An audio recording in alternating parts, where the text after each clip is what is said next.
Hey everybody, I'm an alcoholic. My name's Miguel Marquez. Hey, Miguel. I am so grateful to be here and be able to share with you in a general way what it used to be like, what happened and what it's like now, my life drinking, my life before drinking, and my life after drinking. Since I got sober, I'm so grateful. You might hear me say that more than once. By the grace of God, I came back to Alcoholics Anonymous in August of 1997, and I was tired of the life that I had been living. And I got a hold of this program. I was desperate, and I have been given the opportunity to get sober, to grow spiritually, find a God of my own understanding, find a fellowship here that anywhere I go in a meeting of Alcoholics Anonymous, I am always welcome. I always feel at home. And so yes, why wouldn't I accept the opportunity to come and speak and share my story with you? Daniel, when I was in the military, I came to North Carolina when during Vietnam. Vietnam was winding down in '71, and I joined up the paratroopers, and they sent me to jump school, and then here to Fort Bragg. When I got to Fort Bragg, I got out and married a girl from North Carolina, and stayed here. So I've been here in North Carolina since 1972. When I got here, my first airborne assignment. And I'm served honorably. My drinking started to pick up then, but not too bad. And I got married to this lady that, introduced me to the church that she went to, and that's how I met Daniel's parents. They were going to the same church in Fayetteville. And my wife and Daniel's mom, they were pregnant at the same time, kind of. Daniel is 6 months older than my oldest son. And they became fast friends, and we used to get together a whole lot. I know Daniel's dad, Jimmy. He's a good, one of the finest men I have ever met. Good person. And we used to fellowship after church, get together for a meal and drink a few beers. Except Jimmy knew when to stop, and I didn't. My drinking was just taking off back then. We moved away after about a year and a half, and I started moving around because of my drinking. My alcoholism was taking off, and I was never happy in one place. Thanks to the Army, U.S. Uncle Sam gave me a training. I took up auto body repair, and I loved that kind of work. Matter of fact, I still do to this day. I'm supposed to be retired, but I'm working part-time in a little shop around the corner from where I live. And, people there, they welcome me. They kind of get hurt when I take some time off, and they say, "Oh man, come on," But this is Alcoholics Anonymous. It's given me the opportunity to become a better person, a better craftsman, a better friend, a better neighbor. I hope that I can get into some of these stories, but first let me get to what it was like. Like I said, after the military, got married, went to church, and my drinking started picking up, and that marriage that I mentioned lasted 22 years, and during that time, I'm not proud of this. I dragged that little family around the state for many, many years, 10 years to be exact. For 10 years, I always looking for a better job where I could make more money. I always had two jobs, part-time and a weekend, always working, because when I married this little lady, she was good as gold. She was super good. We promised one another that we would have a good life, the dreams, and I would be a good father, a good husband, good provider. And she in turn, vowed that she would be a good wife, and she proved it.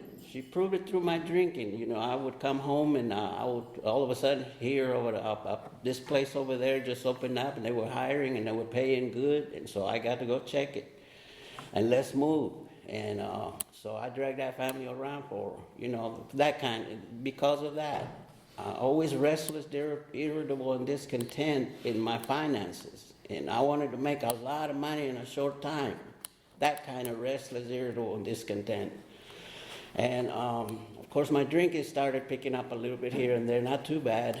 And it kept on for 10 years. 10 years of that craziness, craziness with my behavior and that kind of thing. But she was a trooper.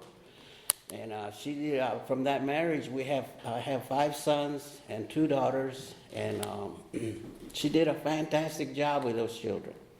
They were all learning how to read and doing good in school before they even went to kindergarten.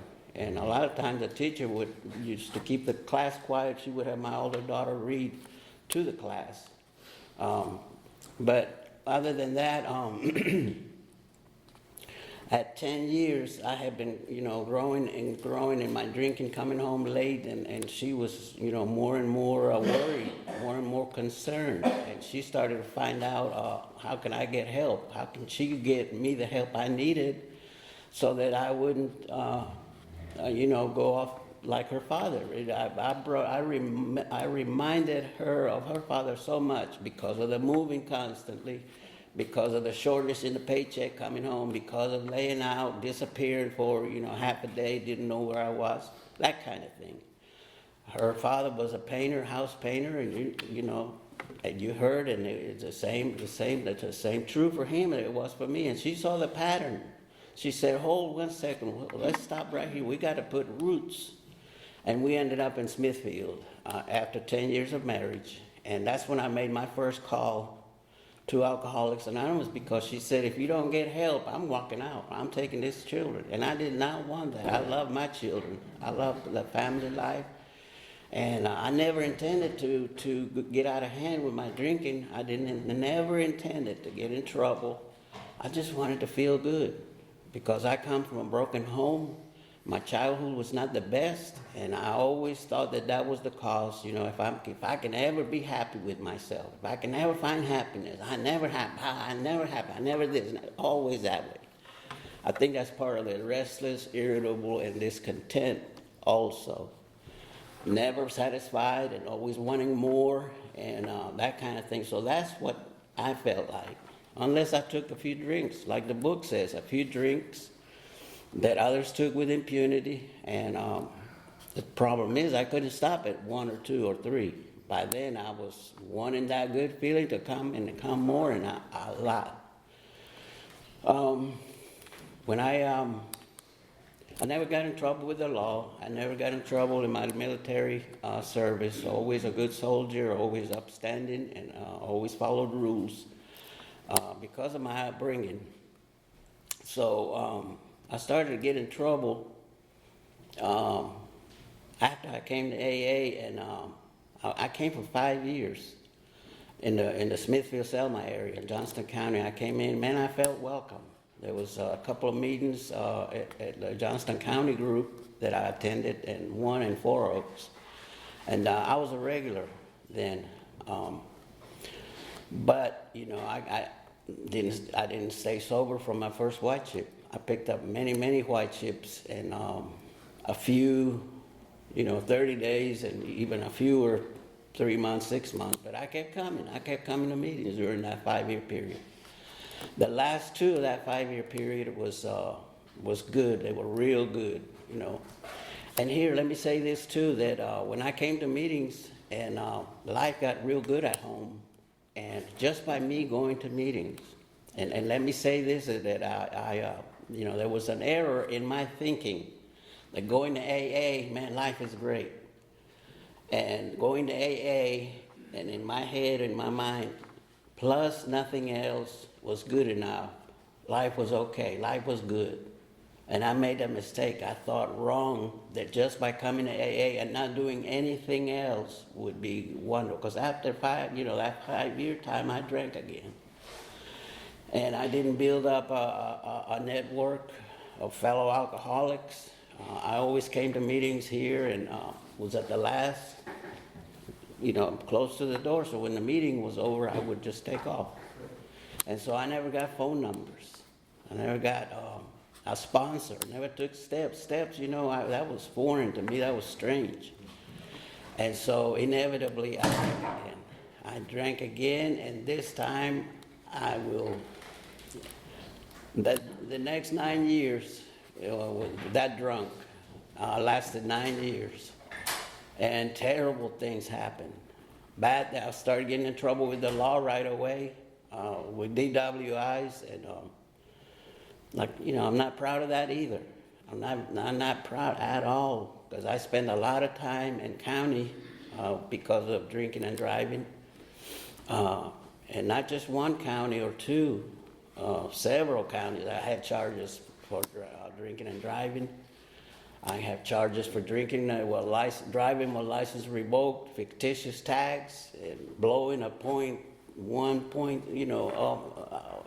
different things.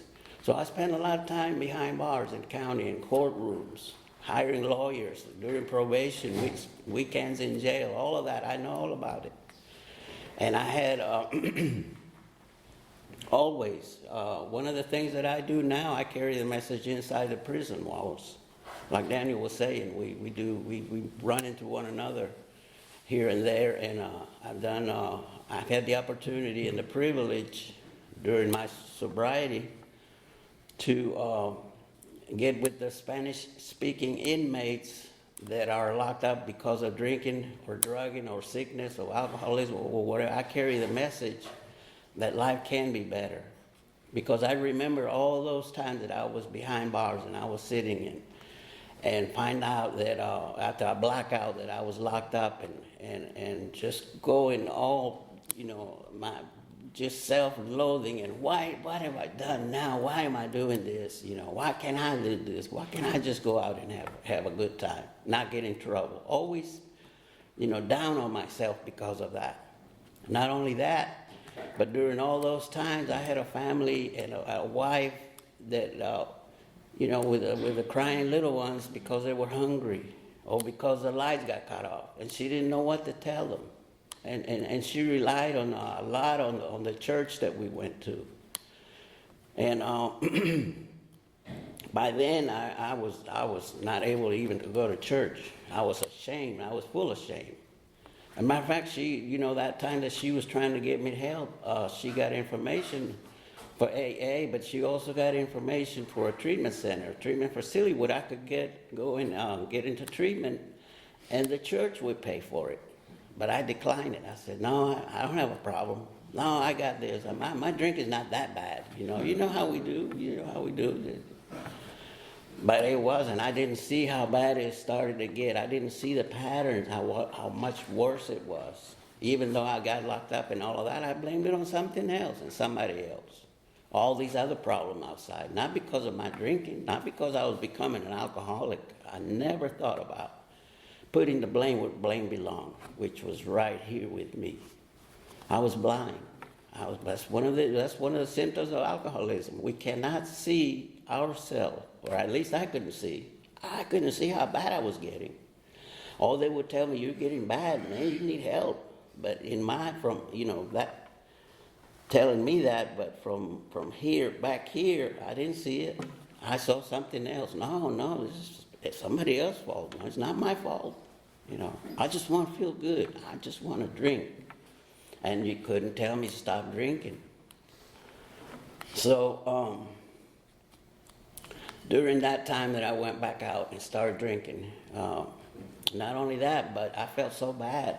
And when I hate myself, if you put yourself in my shoes, here I am hating the way I was doing, and hating myself, and there was no room for kindness. I could not treat my wife and kids with kindness anymore because I felt so bad about me. So naturally, I start treating, being a terrible, terrible guy to be around. So she finally said, you got to start moving out. We can't have you around here when drinking. We cannot have you here. So I moved out altogether about 3 different times back in, and I would promise I would stop, and that didn't last for so long. That's another thing that I did not see, how my alcoholism was getting worse and worse. That third time I moved, I through some friends, they said, come on, they lived in Durham, said, come on, we'll help you out over here if you want to, help you out so you can sort out your problems and get on your feet. And, they tried to help me all they could. And this was in Durham. I lived in Durham with them, and then because I couldn't stay there and not drink, about 6 months later, I just had to find my own little place. So I got me a place where I lived at this place that I worked, the shop that I worked, walking distance with a rooming rent where I could drink like I wanted to during the week. Really, that's the bottom line. And so they were sad to see me go, but they knew they couldn't do but so much for me. They did all they could, they really did. And during this time, my older children were grown, and, my oldest son was out of high school, and the family just rallied together.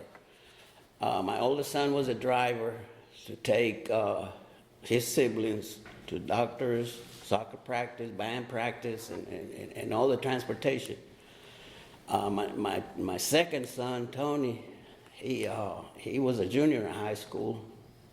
And because I was so undependable and financially irresponsible, my 16-year-old son had to take up a job after school every night and work at Pizza Hut so that he could provide for his family and pay for the lights and make sure they had a place to live.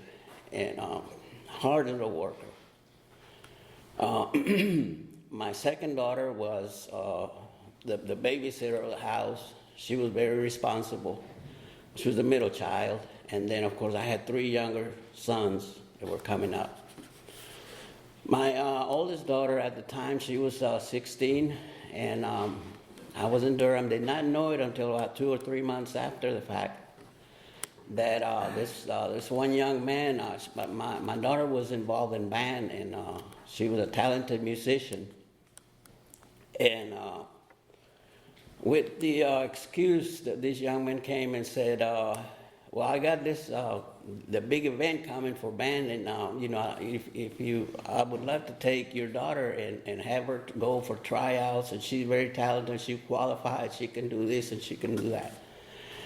And her mom, my wife, she thought about it and didn't know what to do. But the guy kept insisting, oh, this is a good thing for her. Believe me, I promise you, this will be a good thing for her career.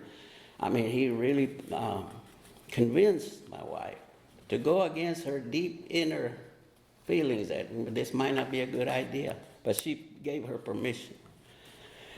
And that turned out to be, my daughter was taken out into the middle of nowhere, and she fell asleep in the car. And this is the account that I heard later, that she woke up with a knife sticking in her throat for her to come out of the car. And terrible things happened to her. Terrible things. She was raped violently, beaten, and it was an ordeal that she went through. And when I found out 2.5 months later, it was like a dagger that sunk in deep. I couldn't stand the pain that I let my little girl down. And that is one of the bad things of my alcoholism. I never want to forget that. If I think about picking up a drink, think about those tragedies that happened to me. And she managed to get away and make it home. Found some good Samaritans along the way. They would give her a ride home. She was about 2 hours away from home. The young man got arrested. They found him. They arrested him, tried him, and he served his time, and I felt a rage towards, I felt hate, and I went into a deep drinking binge because of that. I couldn't stand the pain. Never did I thought about what my little girl went through until now. Recently, the last few years, I have. She really took and counseling, took the help that she was offered. She was offered help to make it through this hard, difficult time, and she took it. She's been since then. She's been seeing a therapist, and even well into her adult years. But I'll talk more about that in just a minute.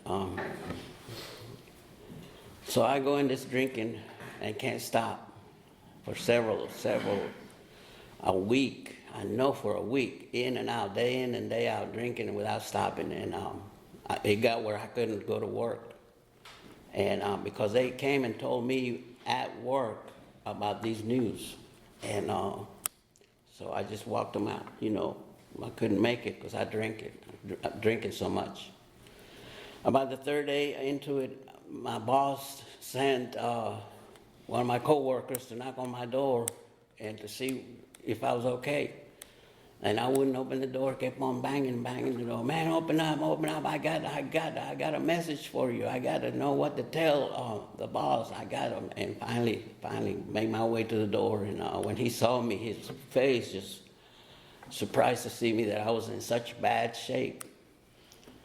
Then he went and told the boss. The boss got word to the wife in Selma, and she came and stayed with me for several days, about 8 days. Day in, day out, I got where I could not even hold the first drink and keep it down. My body would just not take the drink, and I wanted to drink so bad. I needed it. I started going through violent shakes and withdrawals. After the second and third day, started sweating all night long, having fever, and going through the withdrawals. Started seeing, hallucinating. I was in and out of reality. I couldn't see. One night I would see the demonic figures coming in and coming towards me, and they were going to do this, and I could just see them just like I'm looking at you right now. But the wife just kept on putting cold water in my face and trying to get me to drink some liquid, and I just couldn't do it. I thought I would die. About the fifth or sixth day, my fever finally started going up. My temperature started going to normal, and I was able to drink a little broth. And I'll never forget. She said, she turns and looked at me. Are you done drinking? Are you finished drinking? And I could have told you. You put a Bible in me. I could have told you I am done with drinking. I don't want to drink anymore. Not especially after what happened, the tragedy and all of that. I could tell you then that I would never drink again. And I meant it. She said, well, come on back to Selma, we'll start over. Well, I went back and got a job, and I was working every day, and still I get to see my daughter. She was so like a different person. In the house, she was quiet. She stayed to her room. She wouldn't talk to anybody. And when I would come in, she would just walk out. Wouldn't say a word. But she kept going to school. She kept going and keeping up her grades. And she kept going. But she was just changed. They changed it to like a person without a soul. She just kept going through the motions, going to school, coming home, doing her homework, wouldn't speak. And I felt so terrible then. I felt so terrible because here it is, the reality of what my alcoholism has done, the result of it, and the suffering that it caused.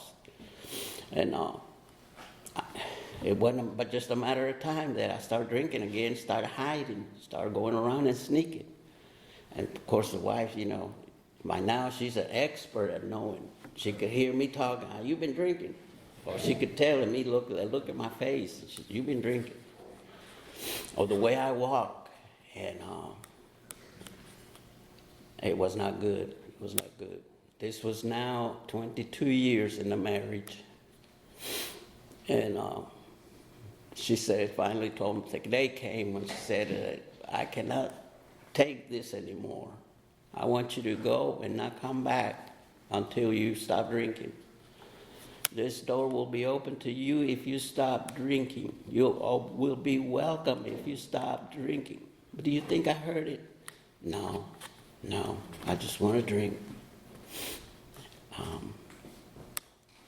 Last 2 years of my drinking, terrible.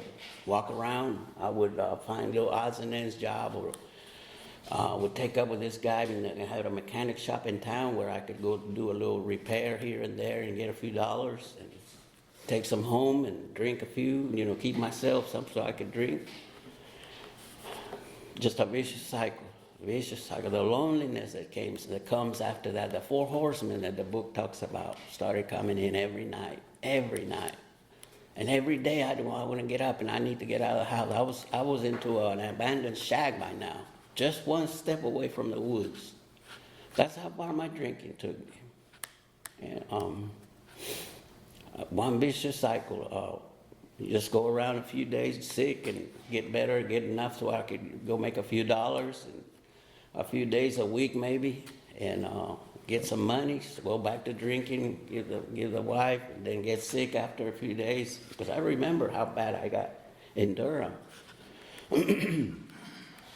So I try not to drink so much that I would get in that same shape that I did in Durham. Not that I had a drinking problem, mind you, but that I wouldn't get as bad as I did back then. How crazy is that? I think that's a part of insanity. Doing the same thing over and over, expecting different results. By now, spring of 1997, I finally saw myself, how I looked and how I was. Something came, a moment of clarity. I was working on this vehicle, and I went by the driver's door, and the sun was shining where my reflection was so clear. And I could see myself with a bag over the eyes, bony cheeks, and lost a lot of weight. And my eyes was always red by now. And difficult to keep that first drink down in the mornings. A lot of times it would come back up with some green bile and all, But it takes a lot of willpower to put that first drink down when you need it. When I needed it, I knew it wasn't going to help me any, but I knew I needed it to make it through the day. That's a terrible place to be. That's a terrible way to live. And so that morning when I saw my reflection, I said, man, I can't keep going like this. Man, look, I didn't even recognize me hardly. And I uttered some words about, God, if you were up there, please, if you can help me. Well, it was another 6-7 months in August before I came back in AA that finally that prayer got answered. In the way that I ended up in the emergency room with my organs which shutting down, my pancreas burst, and I had a 1-inch rupture inside my pancreas. And when you have pancreatitis is what they diagnosed me with. It's the most terrible pain in you across the abdomen. And I could not, the pain would come, kind of like when a woman is in labor before childbirth, the pains come and they stay in the contractions. Well, that was what my abdomen was doing, except that it was whatever was going on in there, the pain came and it stayed for, seemed like hours, but it was only minutes. And then the pain would ease up and go. A little lady doctor that was there, foreign accent, German, she would say, she'd come to see me that after that, the next day, she told me what was wrong, and she said, we don't know if you can get better. At this moment, there is nothing that's to be done as far as pancreas. What we hope for is that your pancreas will repair itself, and so they shall be full of fluids everywhere. And I think the second time I cried out, God, if you are out there, please help me or take me out. take me out, because I knew where I had just been out there. I knew that my life was, the way it was going. I did not want that. Matter of fact, I said, please take me. I could not see any good that my life could turn to, any gift that I could be given, the gift of a good life. And I'm thankful to say here that I was given another chance. I was given an opportunity to live out a good life. And I was in the intensive care for 12 days and then put into a regular room with a doctor. The little lady doctor came and said, looks like you're going to, you're looking up, things are looking up, things are improving. And then the other doctors came and talked to me about drinking. And of course, no, and that's not what's wrong with me. My pancreas is what's wrong with me. My drinking, nothing wrong with me. My pancreas. But then finally, they got real serious with me. They got really serious. You need to know. And finally, what they wanted to do is hear me say it. And I finally broke down. I said, yes, doctor. When I start drinking, I cannot stop. And then they said, well, we can get you a bed in the treatment center, or you can go to AA. And bam, the light came back on about AA, because I had forgotten all about AA. I've been too busy living out my little circle that, my blinders were on. I could not see any sobriety, any AA, any fellowship. And that brought memories, and I said, I think I can go to AA. So I got out. Got in AA, went to Selma, my first meeting, and I made that my home group. And I stuck around, and I was willing to do all that it took. About 5 months into the program, my older daughter, by now she had been married and had, was a stroller. She came where I was working, and I said, looks like you want to change your life. I said, yes. She gave me a big hug, and I said, she said, if you do, I want you to be part of their life. She had 2 little boys. And then tears started rolling in my eyes. It was a miracle to me. One of my first miracles in AA. Of course, my other children found out that I had been going to meetings, I wasn't drinking, and one by one they started to talk to me again. All except for my oldest son. My oldest son stayed away because right at that 5 year when I first started drinking, he tried to talk me out of it. He tried to say, you know what you're doing, you know what you're gonna do. And the same thing when I came back from Durham, and he was doing all the responsibilities, and all of this was going on, and he saw me drinking. He talked to me for the second time. You sure you want to start drinking again? Blah blah blah. And twice I showed him that I couldn't stay sober. So he had a big resentment, a big hatred towards me for all what I put my family through, and I cannot blame him. Could not blame him at all. So he found out that I had been stopped drinking. A year goes by, 2 years. My life gets better. I got a little driver's license. Finally got me an apartment where my youngest sons would come and visit every other weekend, and they're coming up. By now they're 12 and 9 and 7. And that's one of the happiest moments. And they remember that too when I first got sober. They came to meetings with me during the weeks that they were spending the weekend with me. I brought them to meetings. And we were meeting in this downstairs big basement that they divided rooms where AA could meet, NA could meet, Al-Anon, they had a room for Al-Anon, and then they had a big day room with a pool table, TV, and it was very conducive to recovery. And matter of fact, I spent my first 2 years, my Christmas and New Year's at that center. And, among fellow alcoholics. And they came with me. My 3 youngest sons came with me. And by now, my mind has started waking up. I'll get a sponsor by now, and I start taking the steps, going thoroughly, deep. I mean, really into the step. Each one, I did not move from step 1 to step 2 until I went thoroughly. What does alcoholic Every word I took, and me and my sponsors, discussed it and talked about it, and he helped me understand according to the big book. Went through the big book, with the doctor's opinion about, admitted I'm an alcoholic. I had to go through that, and doctor's opinion, build story. And my life was unmanageable, I would not go on step 2 until I knew exactly what that means. My life, admitted that I'm an alcoholic. And to this day, I still do. When I wake up every morning, I know what I have to do if I want to stay sober. Because of all those years that happened, and I did not do anything but go to meetings, and the result was terrible.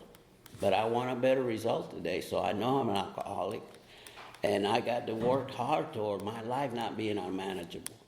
Of course, I can't control it 100%, but I can do better about managing my own self so that I can be at peace. And then move to step 2 and 3, the God, pointed me towards a higher power, a God of my own understanding. And by now, my 3 youngest sons are coming every weekend, and I start talking to them. I said, look, you're going to grow up. I want you to grow up a young man, a standing young man, respectful, courteous. Open the door, and when you get to a dating age, open the door for your lady going in and out of the car. Open the door to go in. Be respectful, and treat women right. And all of this I kept pounding, not very demanding, but in a good way. I could tell I want to be a father. I want to be your friend. If you ever want to, I talked to them about treating women. I talked to them about drinking if they ever get into that scenario with their friends, because of the past and the background. And I talked to them extensively about, if you start drinking, you may cross that line. Before you do or after, please talk to someone. Me, I would be very happy if you do, but it doesn't have to be me. Talk to somebody so that you will do not fall into the depth of alcoholism.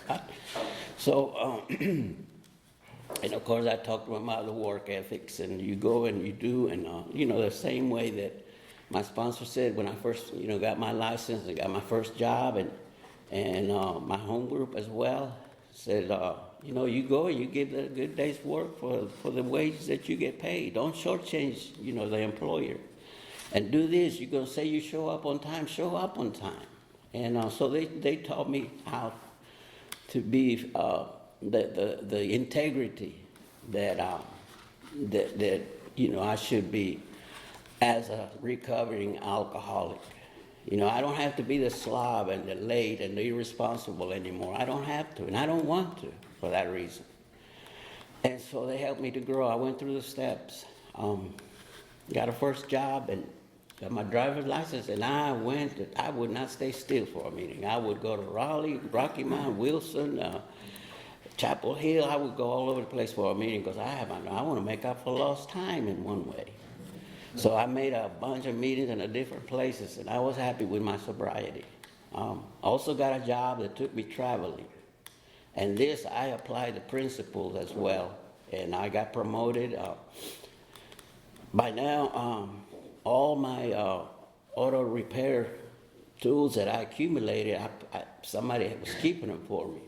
I would hope that one day I would open up my own business. But then, while that's in, I get my driver's license back. I'm going to meetings, and I go to work in a construction company as a laborer. I started at the bottom, and I kept getting promoted. Ended up with a crew and a truck, and the company sent me to different places with decent salary. And I said, man, this is a life. This is a gift.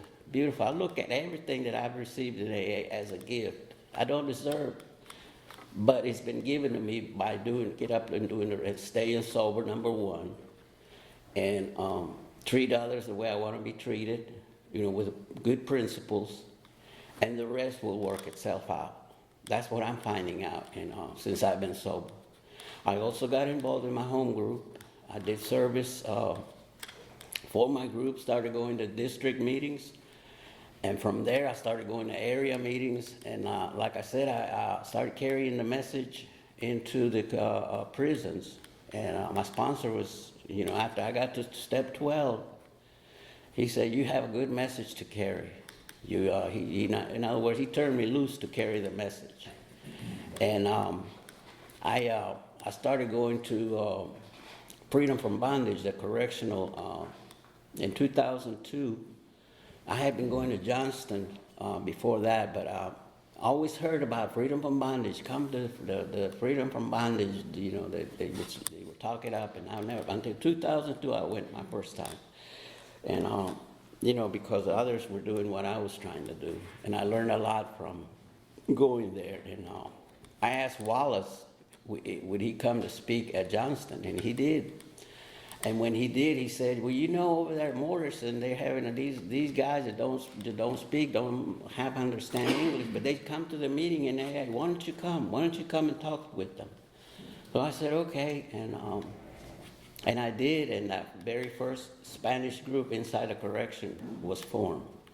And I was able to be a part of that. And, other prisons also, we were able to do so. And, I started going out in this area of service in corrections during the years from 2003, 4, 5, and 6, and 7, all these years. I have been, with these other prisons, I was gone about 4 nights a week, somewhere to a prison somewhere in the state of North Carolina. And I really enjoyed it, and I really, it kept me sober. It kept me sober, it kept me on the road, it kept me out of trouble, it kept me from being deep into my own thoughts. And so, I just kept doing, like Wallace invited me to come to this prison here at Morrison, and then somebody else would say, hey, over here, this guy needs help, why don't you come? And I said, okay.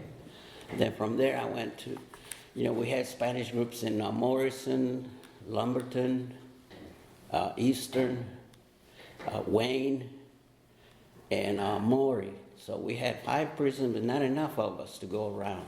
And I got tired of going 4 nights a week. And, by now, another thing that happened was that my driver's license, they found an old ticket when I went to renew it in 2007. And they said, oh, you got something here. And they would not issue me a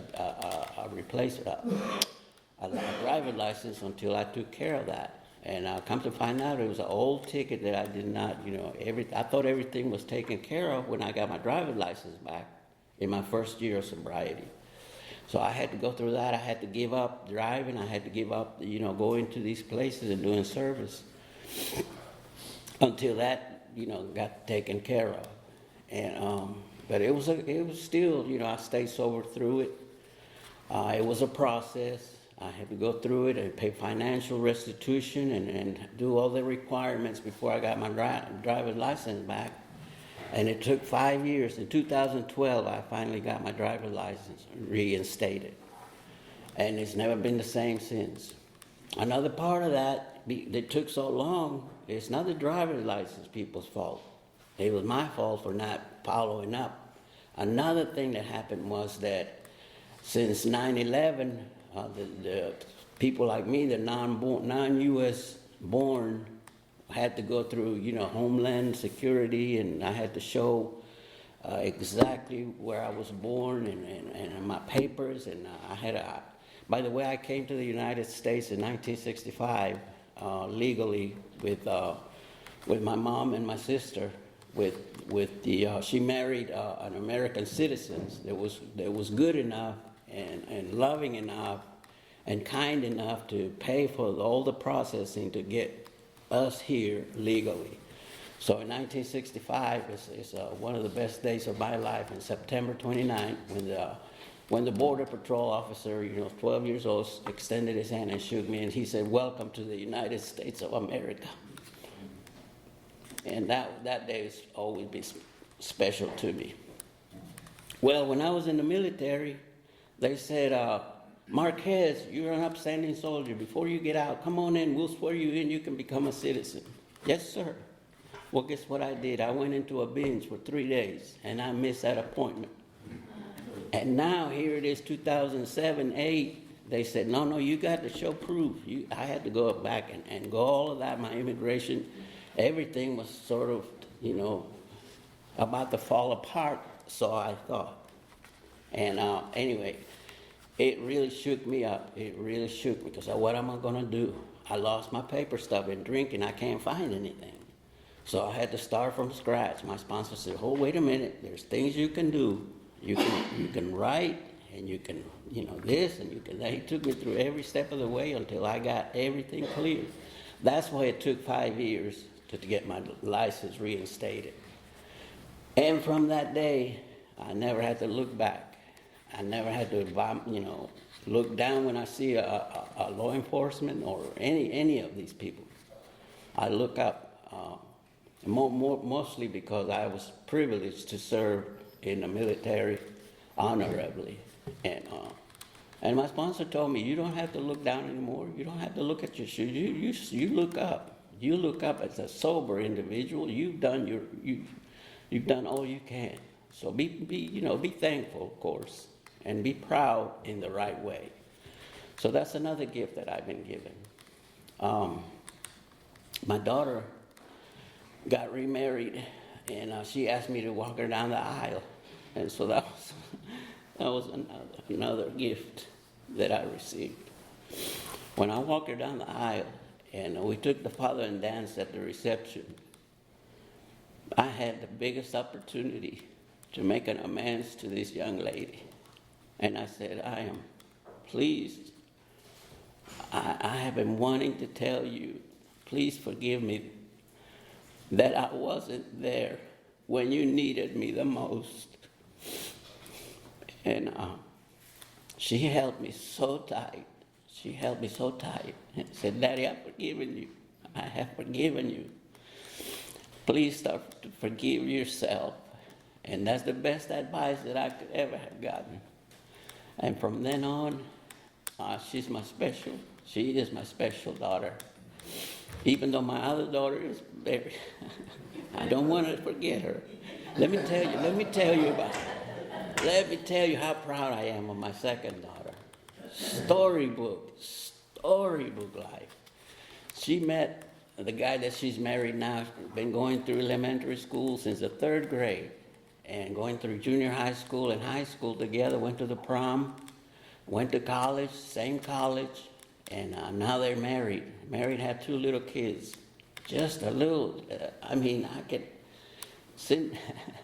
Walt Disney could not have written a better story than this young lady. And she's the middle child. She's always a peacemaker. She always want to make everybody feel okay. She always want to do this and check on you. Are you okay? Do you need that? Blah, blah. But she's that way. And she's another of my special people that I don't wanna slide in my love. I'm proud of my older girl, of my oldest daughter, yes. And we are so close. And my number 2 daughter as well. I'm not sure how much time there is. I could go on. 2 minutes. 2 minutes. Well, let me close by saying that Alcoholics Anonymous has given me a life that I would have never dreamed of. Every day I wake up, I'm so thankful. I remember I'm an alcoholic. I got a job to do. I got to carry a message. I got to live my life the way my higher power wants me to live, in a way that will honor him, and in a way that will perhaps carry a good message to either next suffering alcoholic or anybody out there in the street that might need help. I need hope. It's desperate. And I will be forever thankful to Alcoholics Anonymous. So I want to thank you for allowing me to come share.